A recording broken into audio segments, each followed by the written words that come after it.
CBI വരാനുള്ള ഒരു ചെറിയ ഇതിപ്പോൾ സാധാരണ കേസുകളിലൊക്കെ ചിലപ്പോൾ 6 മാസം 9 മാസം ഒരു കൊല്ലമൊക്കെ കഴിഞ്ഞിട്ടാണ് CBI വരാറുള്ളത്. ഇവിടെ അത്രയൊന്നും കാലതാമസം വരാതെ തന്നെ CBI വന്നിട്ടുണ്ടെങ്കിൽ തന്നെ ആ സമയം കൊണ്ട് ഒരുപാട് തെളിവുകൾ ഇതിലത്തെ ഈ സിദ്ധാർത്ഥൻ്റെ മരണവുമായി ബന്ധപ്പെട്ട് ഒരുപാട് തെളിവുകൾ നശിപ്പിക്കപ്പെട്ട് കഴിഞ്ഞു എന്ന് തന്നെ വേണം കരുതാൻ.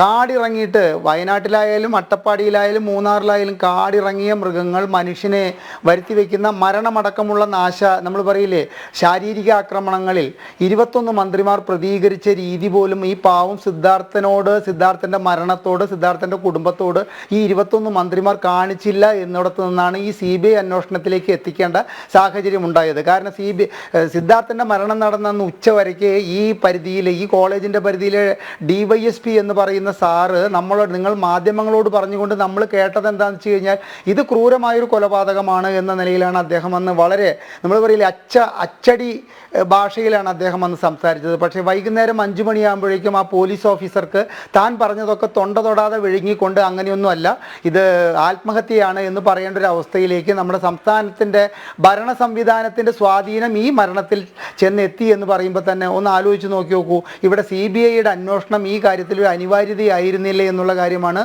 പറയുന്നത്. പക്ഷേ ഇപ്പോഴും CBI വന്നിട്ടും ഏകദേശം ഒരു 10, 25, 30 ദിവസത്തെ അന്വേഷണത്തിലെ കാണാമറയത്ത് നിൽക്കുന്ന ഒരുപാട് പ്രതികളുടെ കുറിച്ച് നമ്മൾ ജനം TV-യിൽ തന്നെ ഞാൻ 4-5 ചർച്ചകളിൽ പങ്കെടുത്തപ്പോൾ ഈ സിദ്ധാർത്ഥൻ്റെ അച്ഛൻ സൂചന നൽകിയിരുന്നു. ഇങ്ങനെ കാണാമറയത്തുള്ള പ്രതികൾ മൂന്നാറിലുള്ള ഒരു CPM-ൻ്റെ നേതാവ് സംരക്ഷിക്കുന്നുണ്ട്, വേറൊരു CPM-ൻ്റെ നേതാവ് സംരക്ഷിക്കുന്നുണ്ട്.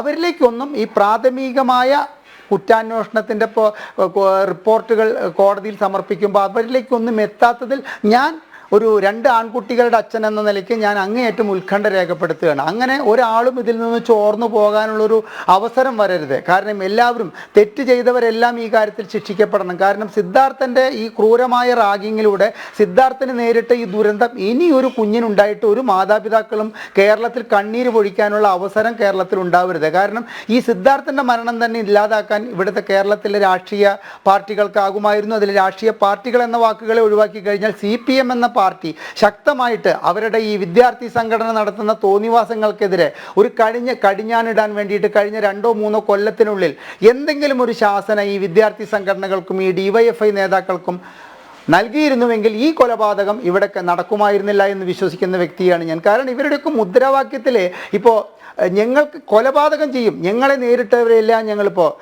ആലപ്പുഴയിലൊരു കുഞ്ഞിനെ ചുമലിലിരുത്തിക്കൊണ്ട് അവിലും മലരും കരുതിക്കോളൂ, അപ്പവും അടയും കരുതിക്കോളൂ എന്നൊക്കെ പറഞ്ഞിട്ടുള്ളൊരു സംഭവം നമ്മൾ പറയില്ലേ തീവ്രവാദ രാഷ്ട്രീയ പാർട്ടിയുടെ ഒരു മുദ്രാവാക്യം കേട്ടതിനെതിരെ നമ്മൾ പ്രതികരിച്ചതിൻ്റെ സമാനമായിട്ടാണ് നമ്മൾ വാട്സപ്പ് തുറന്നാലും നമ്മൾ യൂട്യൂബ് തുറന്നാലും SFIയുടെയും DYFIയുടെയും നേതാക്കൾ പറയുന്നത് എന്താ വെച്ച് കഴിഞ്ഞാൽ ഞങ്ങളെ നേരിട്ട് കഴിഞ്ഞാൽ പിന്നീട് നിങ്ങൾ വീട്ടിലിരുന്ന് ഊണ് കഴിക്കാമെന്ന് കരുതേണ്ട, നിങ്ങളെ ഞങ്ങൾ കൊല്ലും. അപ്പോൾ ഇതൊക്കെ ആരാണ് നിയന്ത്രിക്കേണ്ടത്? നമ്മുടെ മക്കൾ നാളെ വഴിതെറ്റി പോകുമ്പോൾ മാതാപിതാക്കളാണ് നമ്മൾ അവരെ ഉപദേശിക്കേണ്ടത്. ഇങ്ങനെയൊന്നുമല്ല ജീവിക്കുക. ഒന്നാമത് കലാലയ രാഷ്ട്രീയം എന്ന് പറയുന്നത്, കലാലയ രാഷ്ട്രീയം വേണോ എന്നുള്ളൊരു ചോദ്യം തന്നെ വന്നുകൊണ്ട് കേരളത്തിൽ ചർച്ചയായതും കോടതി കയറിയതുമാണ് വിഷയമാണ്. അതിന് കാരണം എന്താ? ഈ SFIയുടെ ഈ ചോരപ്പാട് വീഴ്ത്തിയ രാഷ്ട്രീയ കളിയാണ് ഈ കാരണത്തിന്. ഈ രാഷ്ട്രീയം, കലാലയത്തിൽ രാഷ്ട്രീയം വേണോ എന്നുള്ളൊരു ചോദ്യം തന്നെ ഉയരാനുള്ള കാരണം SFIയുടെ ഇത്തരത്തിലുള്ള ചോര വീഴ്ത്തിക്കൊണ്ടുള്ള ഇവരുടെ കലാലയ രാഷ്ട്രീയം അതിരുവിടുന്നതിൻ്റെ പേരിലാണ് ഈ വിഷയം കോടതിയിലേക്ക് എത്തിയത്. അപ്പോൾ അത്തരത്തിലുള്ളൊരു SFIയെ നിയന്ത്രിക്കാൻ അവരുടെ മാതൃസംഘടനയ്ക്ക് കഴിയാതെ പോയതിൻ്റെ പേരിലാണ് നമ്മുടെ സിദ്ധാർത്ഥൻ്റെ ജീവൻ ഇവിടെ ബലിയർപ്പിക്കപ്പെട്ടത്. സിദ്ധാർത്ഥൻ്റെ മാതാപിതാക്കൾക്ക് നീതി ലഭിക്കുന്നതോടുകൂടി മക്കളെ കോളേജിലേക്ക് അയക്കുന്ന മാതാപിതാക്കൾക്ക് ധൈര്യമായിട്ട് ഇവർ കോളേജിൽ പോയി തിരിച്ചു വരുമെന്നൊരു ധാരണയോടുകൂടി ജീവിക്കാൻ കേരളത്തിലെ അന്തരീക്ഷം പാകപ്പെടണം. ആ പാകപ്പെടാനുള്ള അന്വേഷണമാണ് ഇവിടെ CBI നടത്തേണ്ടത്. ഞാൻ നിർത്തുകയാണ് ഒരു സെക്കൻഡ് കൂടി. ശ്രീ ബലദേവ് സച്ചിദാനന്ദൻ്റെ സുഹൃത്ത് പറഞ്ഞു, അതായത് പോസ്റ്റ്മോർട്ടം റിപ്പോർട്ടിൽ ഒരു പാളിച്ച, അതിനാണ് ശ്രീ ബലദേവ് ഇപ്പോൾ ഈ എയിംസിൻ്റെ സഹായമാണ് തേടിയിരിക്കുന്നത്. കേരളത്തിലെ ഡോക്ടർമാരില്ലായിട്ടല്ല, കേരളത്തിലെ മെഡിക്കൽ കോളേജില്ലായിട്ടല്ല, കേരളത്തിലെ മെഡിക്കൽ കോളേജിലെ ഒരു മെഡിക്കൽ ടീമിനെ ഈ വിഷയത്തിൽ കൊണ്ടുവരാതെ എയിംസിൻ്റെ സഹായം തേടിയിരിക്കുന്നത്. അതിനാണ് രോഹിണി ചോദിച്ച ചോദ്യത്തിലേക്ക് കടക്കും മുമ്പാണ് താങ്കളുടെ മ്യൂട്ടായിരിക്കുന്നത്. SFIയുടെ സ്വാധീനം കൊണ്ടാണോ ഈ കേസിലേക്ക് CBI എത്തിപ്പെടേണ്ടി വന്നത് എന്നുള്ളൊരു ചോദ്യത്തിന് താങ്കൾ മറുപടി പറയുമെന്ന് തന്നെയാണ് എൻ്റെ വിശ്വാസം.